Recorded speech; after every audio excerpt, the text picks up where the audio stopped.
In this video, we have to talk about scale factor and its effects on the perimeter and the area. Looking at this original figure, I have a length and a width of 3 and 6. To find the perimeter, you add all sides. If the bottom is 6, my top is also 6. If the left is 3, the right is 3. Adding all sides, I will get an 18-inch perimeter. 6 plus 3 is 9, plus 6 and 3. 9 plus 9 is 18. For my area, you multiply length times width, so 6 times 3. 18 inches squared.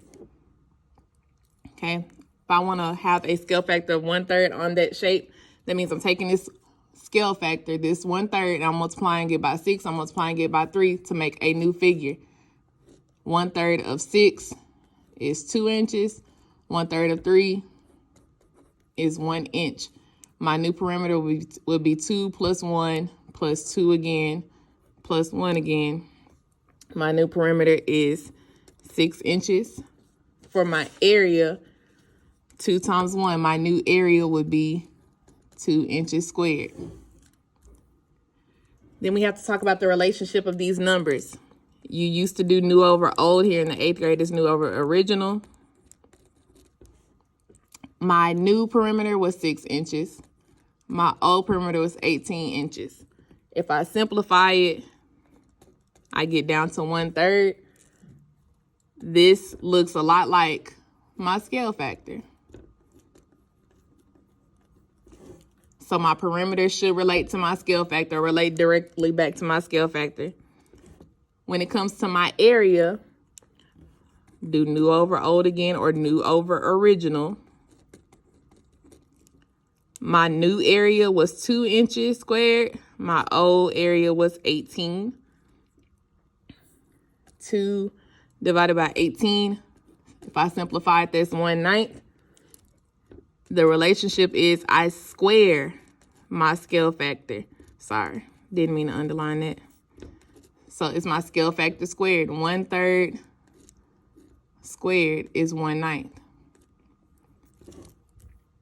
Let's see if that works every time. In example 2, I have 2 and 4. My scale factor is going to be 1/5. If it makes it easier for you, 3/2 when you simplify. Let's look at my old perimeter and area. 4 plus 2 plus 4 again plus 2 again. 4 and 4 would be 8. 2 and 2 is 4. My perimeter should be 12 inches. For an area, multiply the length times width. 4 times 2, 8 inches squared. To make my new figure, you're going to multiply by 1.5. By 1.5 or 3/2. 3/2 of 2 is 3. 4 times 1.5 or 4 times 3/2 is 6.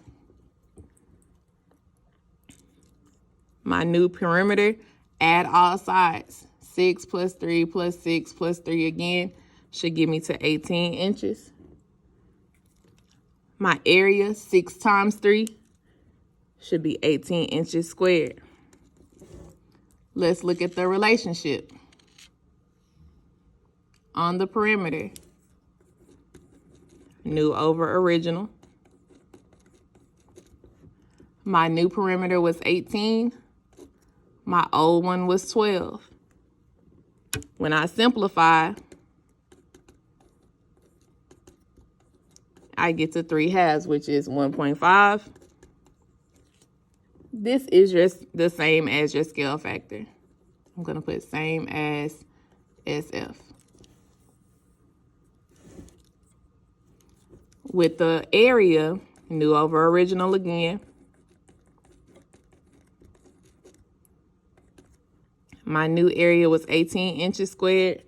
My old area was 8 inches squared. Let me simplify. Let's go by 2. It's 9/4. I can get that down to 3/2, which is 1.5. Same as your scale factor. Sorry, SF. Woo, can't write.